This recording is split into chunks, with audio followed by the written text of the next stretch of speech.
my forearm muscles are like overused playing games, not from what playing you games, think it okay, is. yeah, sure. Okay. Playing games, in both arms, and so I get Both really arms, okay. tired. From playing a lot of games. All right, welcome guys to Prepared episode 39. We got the big PvP episode with Chanimal today. For you guys who don't know, Chanimal an OG Chad in the PvP space. So today's gonna be we're gonna be talking all PvP stuff, like the state of WoW PvP, what can be improved, what can't be improved, boosting in WoW PvP from the number one booster himself. We're gonna get his comments on that. How to get better in WoW PvP and Gold only, of course. yeah, gold only, of course, and Gold only. we'll be talking about Wrath coming up as well, and yeah, just general talk about all the aspects of PvP. So this is the big PvP episode. You like PvP? This is the episode for it. Unfortunately, Zyrene cannot be here today because he had a work thing come up last minute, but it's okay because we got Chan on here today. So yeah, welcome, Chan. What's up? What's up? Thank you. It's been a while since we actually talked in person, I think. Yeah, it has. It has. Since you used to do twos. I see you've been doing a lot of roguelike still though, with Mir and. It's actually not a bad comp now. It's actually not bad. And season 3's gotten so much better. Yeah, it's way more playable, and it's surprising actually because I thought with the belt change it would be worse maybe, but I think you can just kill people now. Yeah, I think it's because people aren't belting anymore. Like literally, people can't belt, and swine warlocks can't run in with skull and avoid getting sapped. Yes. Swine warlocks like yourself cannot do that, which is really nice. I actually missed the skull. Like belt was really annoying, and it would help you to survive against like double rogue, for example. So I was kind of sad that was gone, but at the same time, it's so annoying to be like about to kill someone and they just pop belt. You know? Yeah. It never felt good. And I actually got my rank 1 in season 2 off a belt backfire with 2 minutes left in the season, which was pretty funny. And I guess like a side effect of the belt. But I actually, in terms of balance, I think skull being in the game was kind of cool, even though it's a lame classic item and kind of cheesy in ways. It sounds like something a warlock would say. Okay. Someone with a giant shield as he runs in with the skull going. I mean, rogues are the god class of TBC, and rogues can't really use skull. So yeah, so I'm okay with skull being nerfed. It's fine. It's a good change. It's a good change. Adam Chan hated skull, but it was kind of a cool item, I guess. Yeah. But I don't like classic items. I don't like gimmicks, I guess, in Arena. I think I like when people win because they played better and not because they're using some like interesting item from classic or something like that. That's not really my idea of like what makes PvP good. Yeah. Well, I mean, we can talk about that as well. But first, I mean, we should let people know who you are because besides your chat that knows who you are, who is Chanimal? You want to give yourself a little self intro? We'll see what you got there. That's me. Yeah. I'm Adam Chan. I'm Australian. I'm 26 years old. And I play a lot of World of Warcraft in the attic of my apartment. I'm a fucking nerd. But I've been PvPing since I was like 15, I think. 14, 15. Back in like Wrath is when I started to really take it more seriously. I've just been PvPing the entire time. PvE'd here and there, but I've always enjoyed like ladder systems and ratings and stuff like that. And so I was drawn to that and played in a lot of tournaments over the years, mainly on retail. And now, since TBC Classic has released, I've basically quit retail. And hopefully not looking to go back. Hopefully we're going to play TBC more. Hopefully we're going to play Wrath. And whatever comes after Wrath as well. All right. So, I mean, I was trying to... I did have a quick look at your little WoW history. Because I know of you and of roughly like your timeline of what you were doing, but I think was it 2013 that you won BlizzCon? Yeah. So I think it's 2013. So for people that don't know, Chan's one of the OGs, I would say, and it goes up there with like the names of longest time OG GOAT warlocks.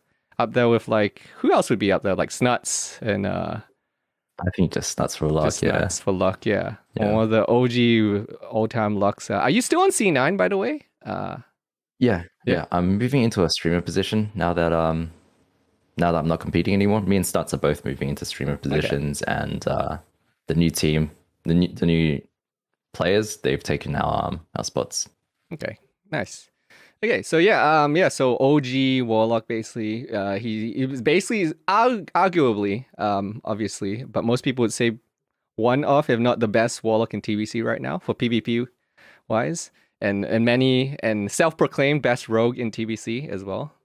Absolutely. Soon to be I did best most warrior. damage. Maybe. Yeah. Shish Kebab has a long way to go. I'm looking Got a forward long to way to you go. doing threes as rogue, warlock, and warrior at the same time. Are they on different accounts? Yeah, they are actually. I could do that. Yeah. Yeah, I actually See, could do that. there's a content for you. We never got to see the rogue luck twos that much. I've got to do that actually because I actually think I can hit like 1800 2k. I think I can. I think you can, Time in because all you need between. is the rogue to do like the stun lock combo into like a blind. Yeah, and then I That's just put 3 dots. Yeah. Exactly. All right, so so for people who don't know, Chan plays what Locke now is his main. Then he's got Adam Chan, Rogue. Now he's leveling a warrior as well. How many characters do you actually have? Like, because you have like so many warlocks and such as well. I've got 3. The 3 you just listed. I've got a Warlock on Benediction Alliance and a Warlock on Europe. So 5 characters, and it's getting to be a bit much now. But I've got nothing better to do, so. Okay, the stream content is stream content. Soon you're gonna be like Zyrene, Yeah, raiding exactly. every day. The fun of I actually clearing all want those to though. characters. Wait, I don't raid know if every you've been day? enjoying- I love raiding. I love BT. I hate Hydro. Okay, I love Hydro on my Luck. I hate Hydro on my Rogue. Oh, I hate Hydro. And You're just so worthless is the problem. You're so worthless in Hydro. you may as well. I'm not gonna lie. Like I was leveling Shish Kebab, my warrior, during Hydro. I was going in and out of the slave pens and stuff and looking for boosters during tapping between waves. Because what's the point? I don't do anything anyways. You're just you can kick the Necromancer, but you're doing like 5% of the DPS of the locks and mages. There's it's such a terrible raid for rogues, man. It's actually the worst. Like I'm pretty sure like the tanks do more damage than you in the overall. It's like rogues are just so bad in Hydro. Yeah. Just The paladin tank literally like does way more damage than you. But yeah, so I mean we got Chan here for PvP, so let's talk PvP. The state of WoW PvP. So I'm curious to see what you say. So WoW retail versus TBC PvP. How do they compare for you skill wise? It's the same game, but you require 2 different skill sets to play retail compared to TBC. With TBC, it's a lot more game knowledge and resource management, I think, and just optimizing the little things.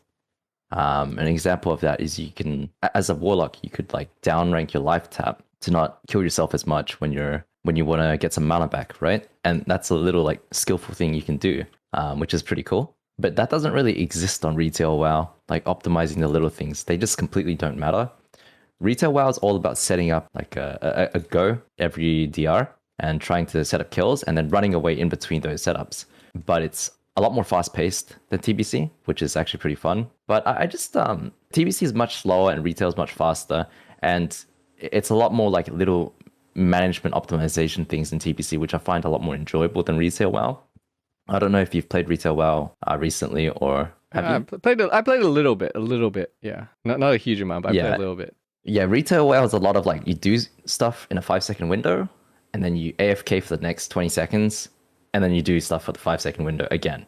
And this like 20-second gap, you're not doing a whole lot. You're just running away, and almost nothing you do during that time really matters. Yeah, basically you need to play that 5-second window correctly in retail to win. And with TBC, it's just ongoing little mini games of like outplaying your opponent constantly, which is really cool. Yeah, I mean, enjoyment wise, obviously you enjoy TBC more than retail because obviously you quit you quit PvP in retail, but why is that so? Is it because you have to do Torghast and such in retail, or are there like other reasons? Like why do you pick TBC PvP particular over the retail thing if both of them require a certain level of skill? I do think retail takes more skill than TBC, but I enjoy how in TBC there's just this constant little battle between you and your opponents where you're trying to like out optimize them and just outplay them. These tiny little mini games that you can do, and it's constant. It's throughout the whole game. It always feels like there's pressure in the game. I spoke earlier about how in retail you're doing something for 5 seconds and then you're running away for the next 20, right? There's no like concept of pressure in retail. You don't hit someone and they start dying and you can't snowball that. Whereas in TBC you can. And so in TBC it feels like every time you press something, it does something tangible and you can feel that. And that's what makes it really enjoyable for me. Because it feels like I'm not just AFK waiting around for the next attempt. Whereas in retail, the games might go for like, I play Wizard Cleave in retail, so almost all my games are over 10 minutes long. Yeah, I believe like And is it no one- C9 is known for like the like dampening, and, yeah. and playing for Yep. people that don't know and don't play retail. Basically, dampening is like so you don't have like a 2-hour arena game that goes on forever. You progressively take more damage and such, and is basically scaling to stop games going on forever. And I believe C9 is known for playing the dampening comp a lot, where you guys just stall out until the extra damage and all of that reaches a certain level where you can just kill your opponent. Yep. It gets to a point where just passive damage is unhealable anymore. But yeah, it just I just constantly have these 10 to 15 minute games where no one goes below 90% health because we're playing solidly defensively, so we're not dying. But we can't kill them because they're just running behind the pillar. And we can't force it until dampening. And so going from that to this TBC situation where I put up a dot and they're just dying, it feels like a world of difference. It just feels way more satisfying to play that kind of style. And that's why I enjoy TBC so much more. So is that a big part of why you chose to basically quit competing in regional? Because I know both you and Snuts chose to not compete this season. Can you talk more like why? Because I know that both of you guys probably earning like an okay income. Like we're not League of Legends players here, but you guys are probably earning like an okay income from doing that stuff. And so why exactly did you choose to step down from like professional play and just go like the full streaming route now? Oh, and I think this applies to Snuts as well. I haven't really spoken to him too much about it, but streaming is just way, way, way more lucrative than competing. Even though we were winning or doing like top 2, top 3 results every tournament, it's just so much more money from streaming than competing. And on top of that, Snuts and I both played a lot of old WoW, like TBC Wrath. And I think we feel the same way about retail and how like this go-oriented playstyle is just not enjoyable at all. Compared to TBC. And so our like love for the game kind of has disappeared for now. I think we both really enjoy competing and that's why we played in the TBC Classic tournaments. But Shadowlands right now is just, it feels like a BFA patch. It's the playstyle hasn't changed really in a long time. There's no pressure or anything like that. And it just feels like very, very dull. And it's also frustrating too because they don't make any balance changes for like a year sometimes. And an OP class will run rampant for way too long with an expansion release. And it kind of feels like they don't really care sometimes. And it's hard to stay motivated and like want to play in that environment. Yeah, I feel like a lot of the pro players in a WoW scene are like that. Outside of I mean, not everyone can be the peekaboo. Who seems to be We're pretty jaded about it, yeah. Yeah, there's a lot of people jaded and just not very happy with the scene. It feels there's a lot of people locked into it and they kind of just in it because they've been doing it for so long they don't know what else to do at this point. I agree. I think a lot of people are like that. I mean, to be honest with you, if TBC Classic didn't exist, I would be doing that too. So I'd be suffering, but... I do have an interesting question, dude. I always wonder this with particular WoW players because there's some people people know like C9 Jensen, who's like big League of Legends pro now, or he was C9 Jensen and such who were big WoW players but then transitioned into like League of Legends and other games like that. Do a lot of you guys in the pro WoW scene think about that a lot? Where you're like, man, should I transition to another game? Should I do that? Because like you see the League of Legends players, the Dota players and such, they're getting paid like 10 bazillion times way more money and for that. So what are your thoughts there? In my opinion, I think like if a lot of the if WoW was more popular, I think a lot of the pros wouldn't be pros or anywhere near pros. Um, I think there's a handful of players in the world that would actually be able to do that kind of thing that are actually like really talented at games. Yeah. But I think as well, like it's just so hard to transition into new games. Like your best bet would be something that is newly released. For example, I don't know if you know Raucus from Overwatch or Valorant. Have you heard of him? I have heard of him. I don't know any of his stuff though, but yeah. So he was actually a rank 1 lock back in Cataclysm. I actually played with his partners back then, and we were kind of friends. We played together as well in MOP a little bit. And when Overwatch released, he went on to play that, and he ended up being like he ended up joining like FaZe Clan and stuff like that, and winning the worlds at BlizzCon. So there's been players who have done that, and I think a lot of League pros and Dota pros actually did or do play well, like Jensen, for example. Yeah, Jensen, like Hafu is a good example of someone that quit and then went to Yeah, Hearthstone. Yep, tons of League and Dota players are from WoW too, so it's pretty cool. Yeah, yeah, and Nian, you run into him a lot. Yeah, Nian. Yeah, it's He went weird. to I League actually and he's never knew back. that many because I didn't play like WoW that much back in the day. But then looking back at Yeah. like the amount of people like I see in like the rank 1 Glad area who are also big like League or Dota pros and such, sometimes it's actually surprising. Yeah, and Double Lift as well is also playing well. Yeah, he And plays retail. I think he plays retail though. Yeah, he plays retail. But it's really cool. But yeah, so But I think at this stage we're way too boomed to be playing Dota or League at the highest. I feel like my it's a hands hurt after motivation 1 hour issue reading. as well. It's just like you get older, like your priorities like shift a little bit. You're like, although I don't know if that applies to you because you all you do is like for people that don't know, Chanimal is one of the few people I know that like he's a little bit of what you would call a prepper Andy in a lot of ways. He likes to know and then do everything to the most optimal level. Even if it's PvE or PvP and such, like I'll get little Prepper messages. He'll be like a little prepper Andy and trying to min max everything. I feel you do okay, but I guess that the learning curve will be brutal, right?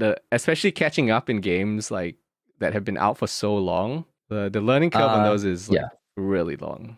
Like even just a game like League, that's the popular example, or Dota. Like there's so much stuff you have to learn. Too. It's like if you're good at WoW and you're playing in tournaments, you're already good at something, and you're gonna throw that all away to chase something else, which is way more competitive. It's a big risk, you know. For most people who are in school or like in university or something, it's probably not worth it to them. I feel kind of bad for the Zoomers though. You know, the 16 to 20-year-old crowd that are like coming up in retail WoW instead of like going to Fortnite or something. You know, where they'll make way more money. Way more money if they were just as good. Yeah, it's kind of like it's like kind of like when I used to be like a professional snowboarder. Like professional snowboarders, by the way, guys don't earn much money unless you're Sean White. You don't earn much money. And then we look at people in like the golf category and we're like, Jesus Christ, we should get into golf. What are we doing? We're ruining our bodies doing this, and these guys are getting like 100th place in this golf tournament and earning more money than we are. So I feel like that's probably similar. We're boomed out. Yeah, it's similar to how like sometimes WoW players will look at the income of other areas. But so okay, to shift gears a little bit, you talked about Blizzard and RAF and TBC tourneys and such. What would you like to see change? Because you and Snuts both won the respective areas of the TBC tourney that just came recently. Yep. And Blizzard did hint that maybe another tourney coming up sometime during this next phase with ZA. Yeah, the Zulaman one. Yeah. So what would you actually like to see? Or what would you like to see them do as far as tourney wise for TBC, RAF, and such? To be honest, I would love more tournaments, but I don't want a circuit. I don't want what has like, I don't know. Do you know how the retail tournament system works? Yeah. You guys do like AWC and then you like circuit and you just play like everyone over and over. I don't want a circuit because it feels like very low stakes. And I think that's also why I started to get a little bit bored of the tournaments, because we were playing every week and it felt like if we won or lost, it had no impact almost. And then suddenly one week was the finals and then but it just felt like every other weekend. Do you know what I mean? Yeah. So I would love if they did no circuit, just like maybe seasonal tournaments like they did this last one like a month ago. Maybe a LAN event or something like that with a crowd once COVID has kind of passed, just to keep the hype up. But I really don't want them to do any kind of circuit or anything like that. I'm not too sure how the viewership would do for TBC or Wrath tournaments. I imagine Wrath is going to be huge though on launch. Oh yeah. And so I hope they do something related to that. But yeah, if they just have like more tournaments, maybe a LAN to qualify to. More tournaments is always good, but more than anything, just having like some kind of roadmap or some kind of communication with the community with like a plan of what they're planning, what they want to do, you know? Because right now we're all in the dark. We don't know when the next thing's going to come, if they even have anything planned. There's like nothing to get excited about, you know? Yeah. Yeah. I mean, usually it's just community guessing these days, right? Like everyone knew ZA was coming. We don't know when, but we just guess. And obviously Blizzard just announced today ZA is coming next week. With the TVC 20s, it's actually interesting that they finally put it on Twitch. Because before it was only on YouTube, and I would tune in once in a while to like the AWC and such, and the viewership was super low because no one goes on YouTube to watch streams. So bad.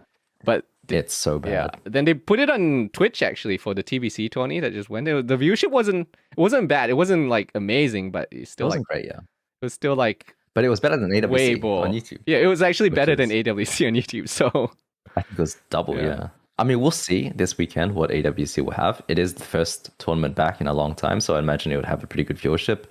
But Twitch chat is just too good, and everyone's on Twitch. I did have a nice laugh on the tourney when one of the commentators asked why Chanimal keeps coming into the Twitch chat and spamming this pig emote after every game. That was so good. All right, so with the TBC and RAF stuff, what is your list? I'm curious to see what your list is of things that you think are broken or you should be fixed or added in classic PvP. Because it's obvious that like PvP has a lot of issues in WoW, TBC and such. There's a lot of issues with the system. What would be like your top things that you would want to see like changed or fixed or that are broken that you think would be better? I have a really jaded opinion of Blizzard making changes because when they have made changes to retail, it's always been a little bit sus in my opinion.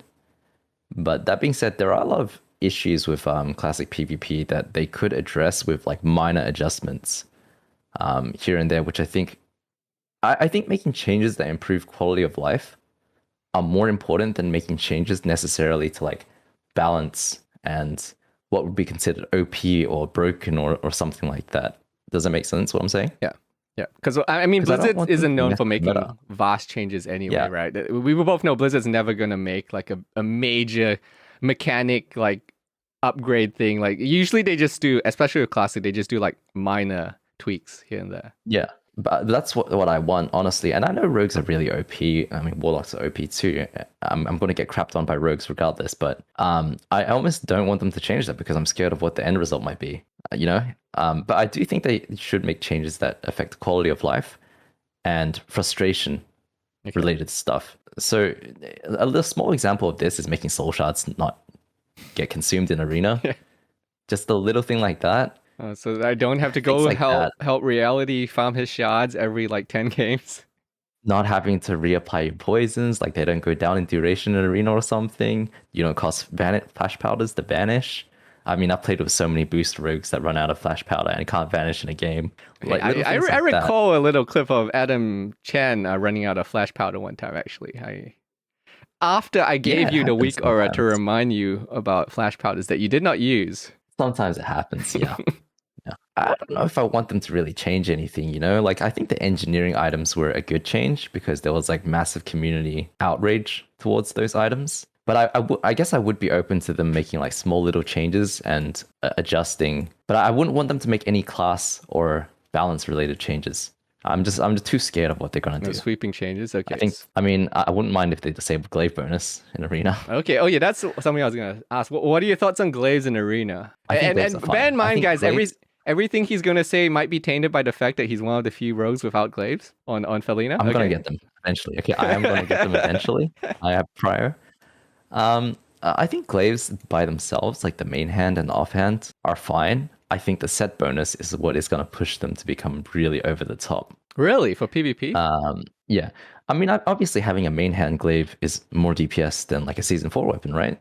Oh yeah, it's believe. huge. Yeah, it's like main hand glaive's But- crazy. Yeah. It's not unplayable to face a main hand glaive rogue. You know? What is unplayable is a main hand and offhand glaive rogue proccing the haste set in a cheap shot and killing you in a cheap shot kidney shot that he otherwise wouldn't. I think that's going to be absolutely crazy because auto attacks are most of a rogue's damage and haste is just king. So I think that if they disable the set bonus, it would be a balance change that is like just in arenas, by the way, not in PV. I think that would be like I'd be open to that, even though I'm going to get glaives myself.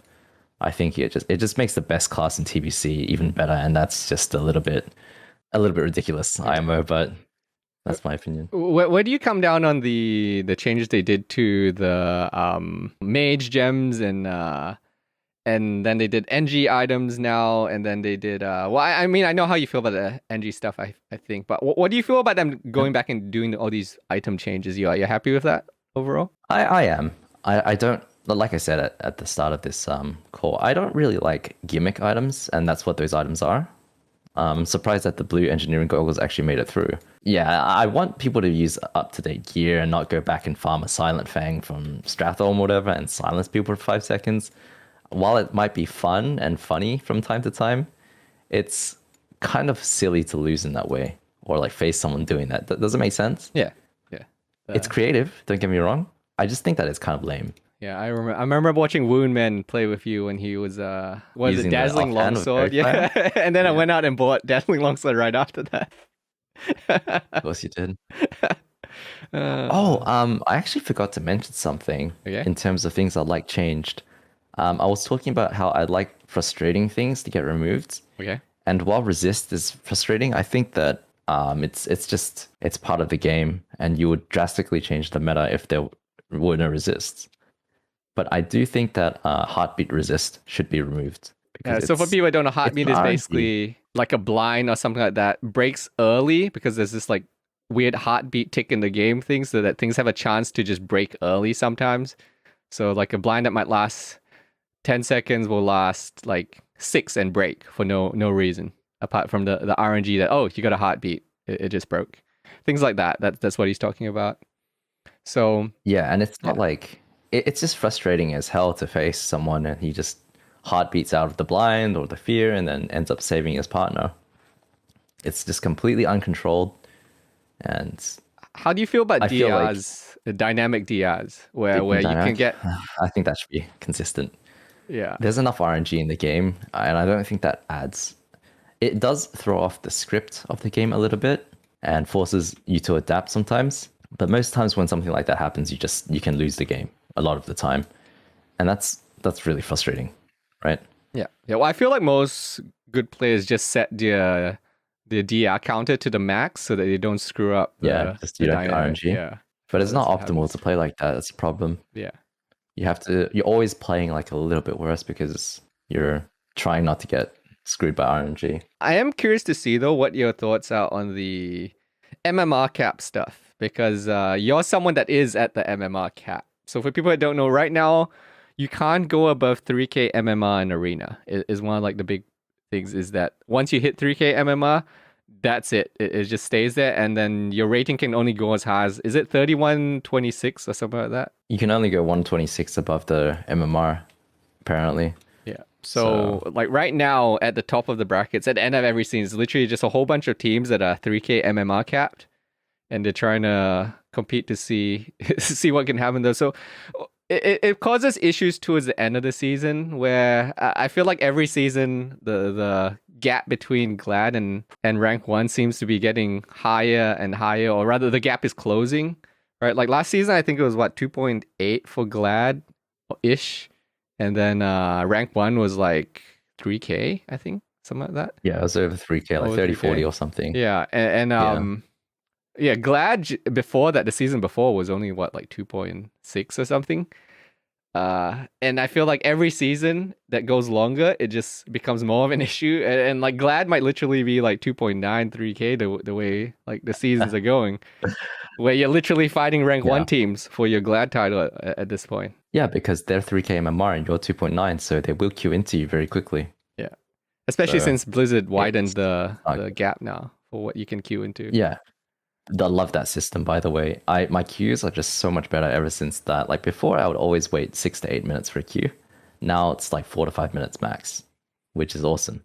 And that's a change they could have made a long time ago. You know, Yeah. I think there is just no reason for it to be that narrow in its MMR search. And now that they've widened it, it feels so much better. But in terms of the MMR cap, though, I don't see why there needs to be an MMR cap at all. Maybe there's some technical limitation or something, but with inflation, so how it works on retail is, and I think they've imported that system into TPC, is that every week they'll inject like 10 rating into the system, and if you just go like 50-50, every week you're going to go up by 10 rating. And over the course of the season, that just adds up, and the longer the season goes, the higher rating you're going to get, even though you're at the exact same skill level. Like a 2400 player in season 1 might be a 2600 player in season 2.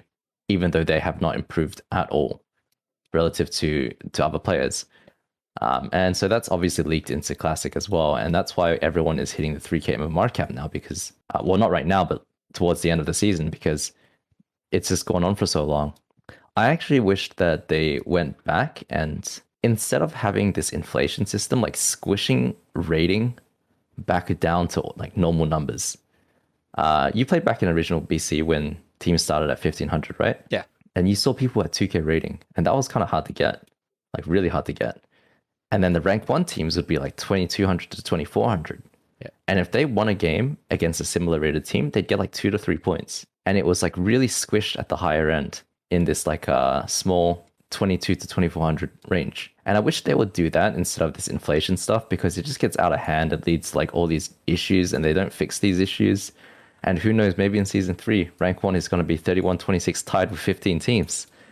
That could really be a possibility. Yeah. But yeah, I prefer if they just squish the rating, to be honest. Squish the rating or like remove the 3K. cap. Yeah, it feels weird, especially in like yeah. 2s, which is the most popular bracket, where it feels like nothing matters until the end because everyone's waiting for the inflation.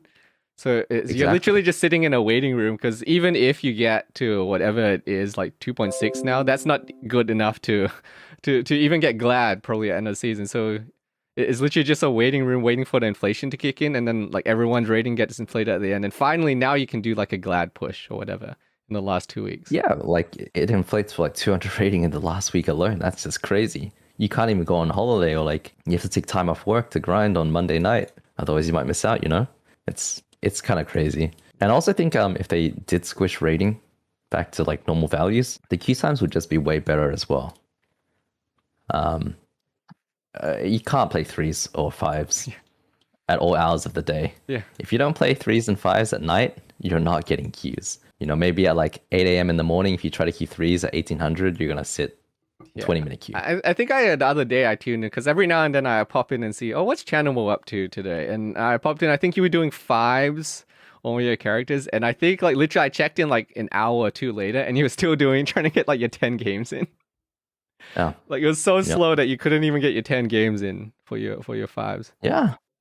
I mean, if they switched the rating, it wouldn't be as much of an issue. It might, but you would at least match people faster and you'd gain 1 point or none and they would lose 1 point or none. Yeah. Which is not really that big of a deal, I think. Yeah. Well, I mean, it goes back to all the little changes that you said as well. It's like making Arena a lot more accessible, also improved the amount of people actually playing Arena if they made those changes. Because there's so many weird little things with Arena that takes time to learn and such that honestly you probably shouldn't need to even like learn these things and quality of life things that you got to get used to. Just makes it hard. Yeah, for sure. I am talking to the number one, what most people call the number one booster in WoW PvP right now. The man who sets the rates of the gold. For people that don't know, Chan literally would decide what his rate is for an hour of boosting. and everyone just copies that or lowers their rate based on what Chan is charging. I've noticed this trend on anywhere that Chan boosts. Hilarious. He sets the That's market for the hilarious. price of boosting. So who better to ask about boosting in WoW than Chan himself? Uh, Firstly, do you think it should be allowed for boosting? What are your thoughts on boosting in general for WoW PvP? For people that don't know, boosting is where like Chan will join your team and he'll like hard carry you to 1850 or 2K or whatever it is. I preferred if boosting didn't exist, but how do you police it? You know what I mean? Yeah. How would Blizzard police that?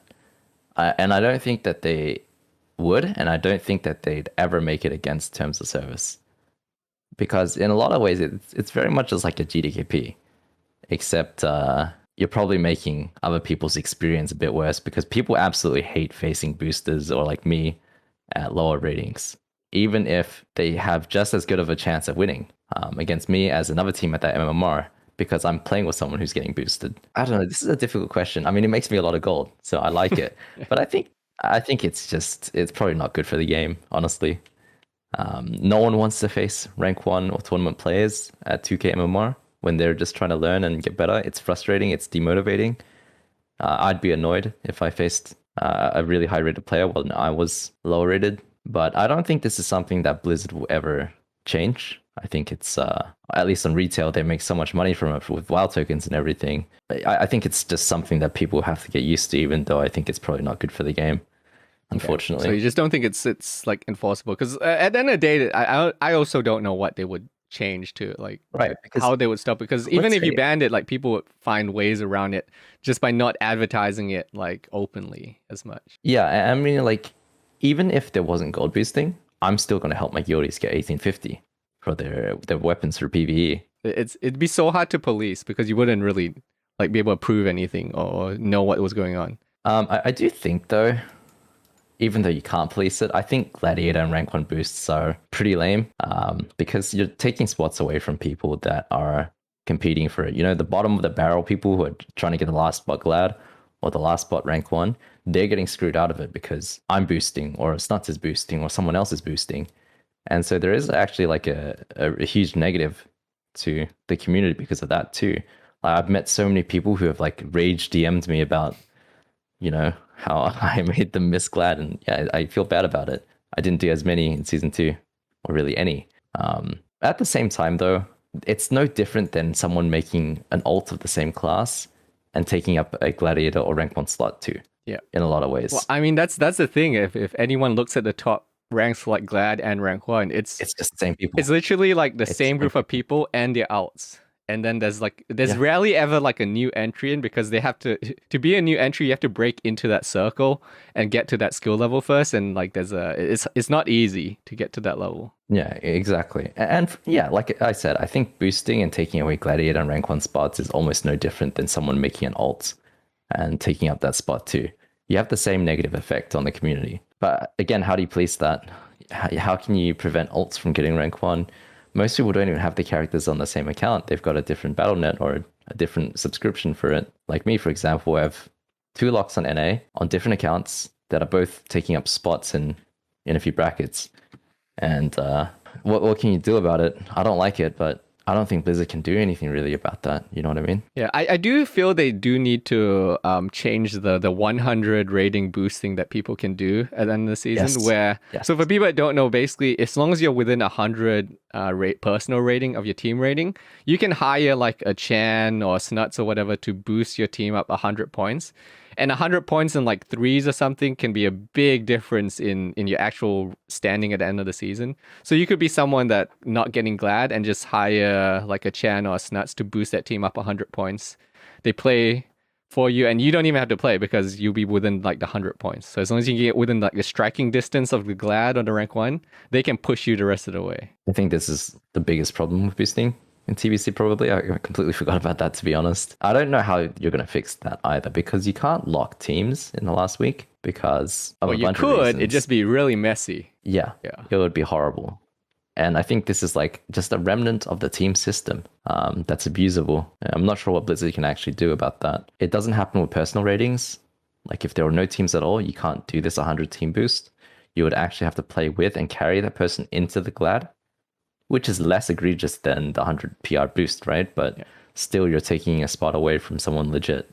So for people always bring up the locking teams thing anytime this topic comes up. And could you explain why the locking teams would be bad? Sure. Let's say I played with Snuts, and I played Rogue Lock with Snuts and twos, and he also wanted to play Rogue Mage with Venriki, a good friend of his, but we're not on the same team. And on the last day of the season, Venriki's team tanks out of range, and Snuts has to leave my team because he already has it in fives to go play with Venriki, but he can't because the team is locked.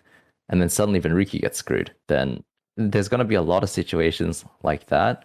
Or maybe, maybe someone who's about to get Gladiator gets knocked out and their priest rage quits on them and they can't get a replacement. Or their healer has to work on that day or something and they get knocked out. There's just so many issues with locking teams that like legitimate players just would get screwed over. And are you willing to combat like the boosters and screw over friendly players or like legitimate players? That's I don't think Blizzard will do that, and I don't think it's fair to legitimate players to do that as well. What do you think about reducing the amount of gap in the like instead of 100 50. rating, make it like 50 or something? You could, yeah, but you're gonna have the same problem. You could invite a Snuts onto your team and boost at 50 just to be extra safe, Good to get notes from the Chan boosting corporation. I do take affiliate deals. If you wanna throw me a little 10% here and there from your finder's fee. Yeah, finder's fee. Yeah, exactly. Finder's fee for the Prepared podcast.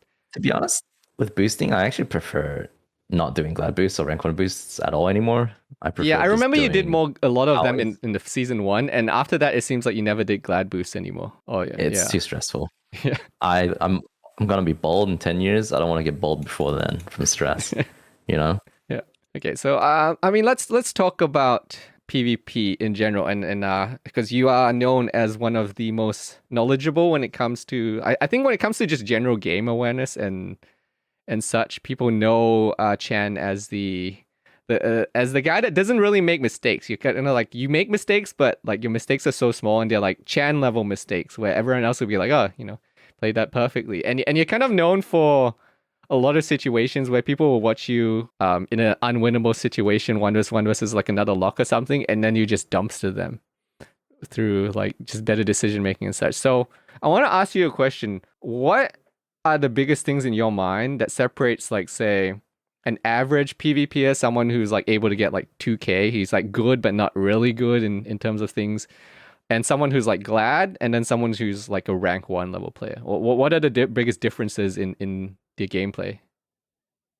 Aside from the simple answer of they're just better at everything, I think like a rank 1 player has way more game knowledge and knows what the enemy is about to do, and is therefore able to react faster or do things ahead of time to prevent that from happening. A lot of players at lower rating, like Gladiator and lower, or the Duelist and lower, they don't really know what the enemy is about to do, and so they play reactively rather than proactively, and they get caught with their pants down, basically. And that's just something that comes with experience and studying the game. If you know a rogue is going to blind you as a priest, then you can try to Shadow Word Death it.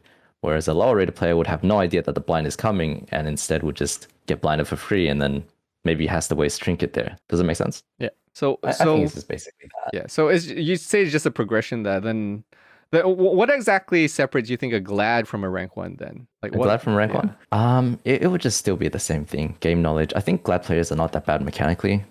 Not that mechanics in TBC are really that difficult. It's really just understanding other classes and having a good grasp on the game in general. Okay. Like when I play, even when I'm playing on my warrior that I've played for 3 days, I know what the enemy is gonna do, and so I don't let them CC me for free. I pre-line it, for example, or I'll be ready to reflect it, be ready to intercept it, or fear it, or kick. And that's something that will just come with time and watching streamers and learning the game. Yeah. Okay. So I do have a question on global usages, because you play a class that is known for just intense, where you really do have to take advantage of all your different globals that you have as a warlock. and such. You're always doing stuff, it feels like, as a warlock. So how do you manage, and what is your decision-making process, I guess, in how you prior what you do? Because there's so many like things you could do in any given moment. How do you decide like what has more impact? Do you focus on CC? Like, what do you focus on? I always focus on defensive play because if you're not dying, then you have more opportunities to win, right? You can't kill people when you're dead. And also, I think this is the most important thing to improving is to play defensively and safely always, because that means you're under less pressure. And if you're under less pressure, you have way more time to think and not fuck up and make mistakes too. A lot of warlocks I coach, for example, they won't kite warriors. They'll dot them and just get chunked and killed the entire time. And if they're playing Lock Druid, for example, I might tell them, okay, don't dot the warrior. Try this strategy instead of CCing the warrior until you can get CC on the enemy healer first, and then dotting the warrior. And that way they're playing from like a position of way less pressure. They have way more time to think about things, and they're not going to panic. And I think that applies to almost every class. Trying to play controlled and slowly is going to lead you to get better at the game. You're going to learn how to CC, you're going to learn how to kite, you're going to learn how to play defensively. And you're also going to have way more time to just play the game and not sit there panicking as a warrior just chunks you or a rogue. So that's the Chan approach. I'm actually not surprised. I should have guessed from the person that plays dampening and then that is known for just loving to play 1v1s and playing Lock Druid constantly. Like the amount of Lock Druid you actually play where like a lot of the times if you tune into Chan's stream when he's playing Lock Druid, it's like a 20-minute match of just you guys going back and forth because Lock Druid is just such a long matchup sometimes when I watch you playing Lock Druid against some teams. Well, that's the thing though. Like you obviously can play aggressively too, but you should have a solid like defensive foundation to go off. You know, when things go sour, you need to be able to pull back and reset and learn how to stay alive and go and live until you have the second opportunity. You know what I mean? Yeah. So say if I were to take you completely away, you don't have your cheaty game knowledge anymore. So like I understand with like your new warrior and such, you already have all the game knowledge. You're just trying to catch up mechanically on what you're supposed to be doing, roughly speaking. Yeah. So if you didn't have that game knowledge, like you were totally fresh, where would you start? If you were like, okay, I want to become like a Glad level or rank 1 level player, what would be your like starting steps? Wow, so what I did is when Shadowlands beta came out, I actually made a template character on the PTR or the beta of every single spec, and I read every single spell and legendary and all that kind of stuff, what each class did. And the reason for that is WoW, no matter what expansion it is all about game knowledge. If you know how classes work, you can screw them over. For example, with rogues, if you understand that kick has 25 energy cost attached to it, then you can free cast if they're at 0 energy, because it takes 4 seconds for them to get 2 energy ticks to be able to kick you. And understanding these little things are going to give you little advantages constantly over time. So I would suggest read what every class does and also watch streamers of like high-rated players playing those classes and try to understand what they're doing and why they're doing it, so that when you face that class, you know how to play against it because you know what they're going to do. This is basically like 90% of WoW PvP. If you know what the enemy is going to do, you can play around it rather than walk in and get smashed by a warrior or rogue or, you know, any class really. Yeah. It's interesting you mentioned reactively versus proactively as well. Because I feel like, a lot of players just, they try to react to stuff.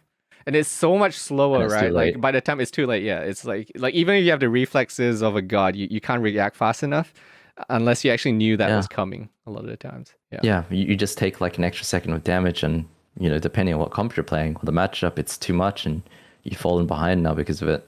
You mentioned knowing about the rogues' energy levels and such. For people that don't know, Chan is a guy that really abuses the UI and weakauras levels of things. So he literally has weakauras that will tell him the enemy rogues' energy levels and like when they're on global and things like that. What are your thoughts on weakauras like that? Do you think that should be allowed? That level of information should be allowed? No, I think at most tracking DRs and trinkets and maybe cooldowns and interrupts. I think at most that should be allowed. I don't think that there should be any kind of like these crazy weakauras. But the thing is, how do you disable it? Blizzard would have to disable the functionality of those add-ons, and that might lead to, I don't really know the technical like the technical aspects, but that might lead to something else breaking too, that people use in PvE or something. So I don't know what they can do about that, because some of the weakauras are just crazy, like that GCD one you were telling me about. It's playing the game for me. I know exactly when to cancel my cast to fake it and interrupt because I see them off global. It's too crazy. And if you go back to all the like Wrath of the Lich King, TBC, Cataclysm, PvP videos, no one had that stuff. Everyone was using default UI. It was sick. I abuse it because it's really good, but yeah, I think they shouldn't be that good. It definitely makes things a lot easier.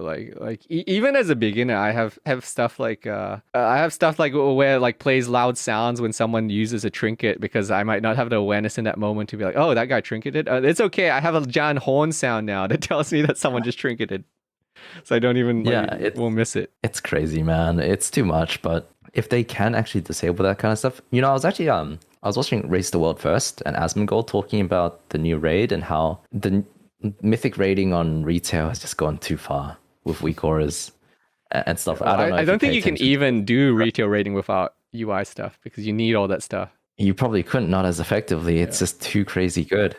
It's too good. And I think that's a part of WoW that is like just undesirable, to be honest. I feel it makes it inaccessible to a lot of people sometimes. Like even just basic PvP UI stuff, because people know me for my UI stuff a lot. And when people come to me and ask me, like, what should I change from my PvP UI? And I'm like, holy, you got, how long do you have? Because there's a lot of stuff you got to do, even to just get like your UI up and running like efficiently in PvP. Exactly. I feel like it's a barrier of entry where people are like, oh man, I gotta do all that stuff.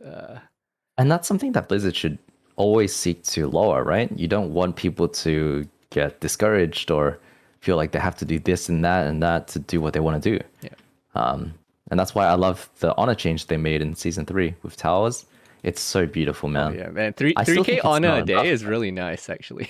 It's so nice. I still think it's not enough, but it's a great change.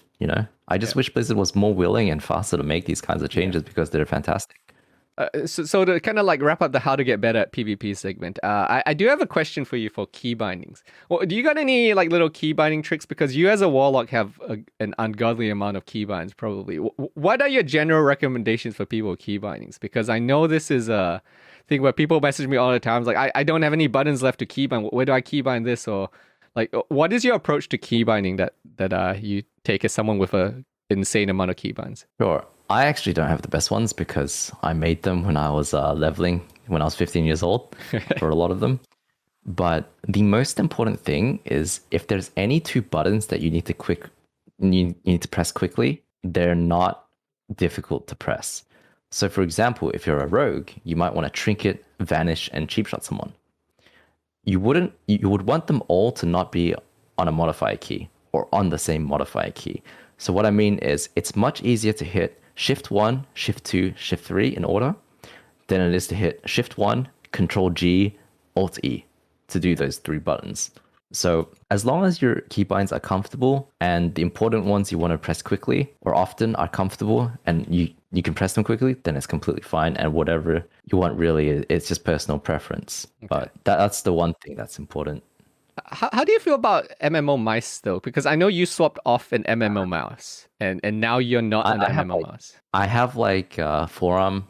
I have like issues. It's not quite carpal tunnel, but my forearm muscles are like overused from playing games, not from what you think it is. Yeah, sure. Okay. Playing games in both arms. And so I get both really arms, tired. Okay. From playing a lot of games.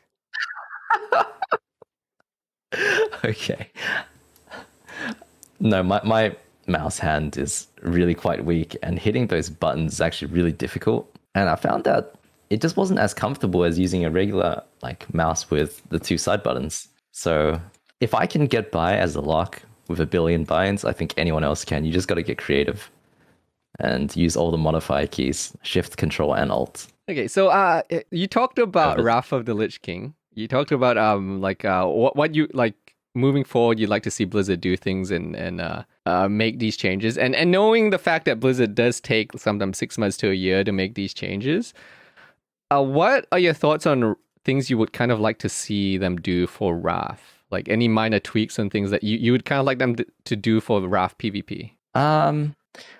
Just quality of life changes and reducing frustration. So please, they added tornadoes in season 1 TBC. Please. You want no Ring of tornadoes Valor. in Wrath? Okay, got you. I don't know if you know this, but in Ring of Valor, it's the new Orgrimmar arena. There are these like metal grates where every now and then fire will spawn. Oh, I so that you forgot can't- about those. I haven't thought about them in so long. Yeah. Season 5 is gonna be a complete shit show, and I please don't put this stuff in the game. It's not good for the game. No one likes it after 1 week. I think if you PvP at all in arena, you've played any arena, you'll realize that kind of stuff is not enjoyable. And I pray that they don't add that, but I know they will. And aside from that, just like frustrating mechanics. Like, I don't want them to change balance, but I think paladins with the sacred cleansing, do you know what that does? I don't remember. What is it does? It's a holy paladin, I think talent or something. Basically, when you dispel someone, including yourself, that target has a 30% chance to have any spell miss. Any poison, okay. yeah, any spell will miss. And so if you dispel like a fear of your teammate as a paladin, that teammate basically has 30% resist to spells, which is worse than the RNG in TPC because it's like an orc warrior trying to stun an orc warrior, but with spells. I would be okay with them nerfing that, but I don't think that they will, or maybe they shouldn't even go into like that kind of territory. You know what I mean? Class balance territory. Yeah. Yeah. Even though I know it's gonna make people scream and quit, myself included. Yeah. Well, what about the I'm human racials? You got any thoughts on that? Just the fact that everyone's gonna be going human. Do you think there's anything they can do about it, or no?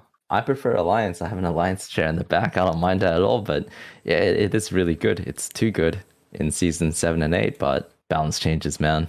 I'm scared. Yeah. I don't want them to do balance changes. Nice. What are you going to be playing in Wrath? Are you gonna? I assume you're gonna be playing Locke. Anything else, or what are you gonna be class? Yeah, so I'm gonna play Warrior as my ult. That's this character's a preparation for Wrath, basically. But I do want to play in TPC as well. And I'm thinking about playing an Ellie Shaman and maybe my Rogue for PvE because it seems fun.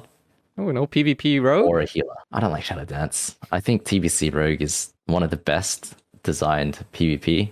It's simple, it's good, and I really just hate how Shadow Dance works for Sub Rogue, which is apparently the spec everyone plays. Yeah, I do remember a lot of that. I'm curious though, what are your thoughts on ping as a disadvantage in PvP? Because you are someone who's known for being like that guy who plays with 200 ping on Warlock and such. Because you play from Australia, and then like nowadays it's not so bad because you're back in EU, but you've been known for being that high ping player for a long time. How much disadvantage do you think you actually get from playing with high ping? I think it depends on what class you play. I think Rogue, it's horrible. It's not unplayable. People complain way too much about that kind of thing. But it certainly is a massive disadvantage for melee, especially Rogue, which is a mechanically demanding class. If you're slow and you're facing another Rogue, you're going to get blinded on your trinket. You're going to get stunned on your trinket. You're not going to be able to stun them. If you're playing a caster, I think it's not that big of a deal. But it is a pretty big disadvantage, and I can tell you, I'm 100 times better on low ping than I am on high ping. But I think it's fine. If you're not a Rogue, it's fine. 200 ping is fine. Not a Rogue. So that's why I'm not glad. That makes sense. That makes sense. Because you have 200 ping? Yeah, it's because of the ping. It's clearly because of the ping. And not because I only play Rogue Lock like once a week. That's not why I'm stuck. Well, what's your ping actually from Korea to White Main? It's like to White Main. It's like 130, 140-ish. I think it's like workable, but it's... But then when I play on Felina, it's like 150 to like 200, right? Which can be rough. But like you said, it's only when like I'm trying to do stuff like Vanish cheap or like Trinket, Vanish, Blind, and stuff like that when you're having to fight other rogues. That's the only time I really notice it that much. Then it sucks. Yeah. Or when I Shadow Step Kidney someone and it still misses because somehow they turned around in like the split second when I was trying to do that. From the 200 milliseconds of you Shadow Step into them. Yeah. Stuff like that. That happened to me before. But yeah, okay, so we covered a lot of stuff. I'm curious to see though, what are your long-term plans as because you said you're transitioning now to you're a streamer for C9 now instead of a pro player. What's your plan for WoW after WoW? Because we do know that we don't know what's going to happen after Raft Lich King for Classic, if they're even going to continue it, or like how WoW will even look going forward. And you seem to be someone that's who's always trying to be prepared and being aware of what's going on. So what are your plans?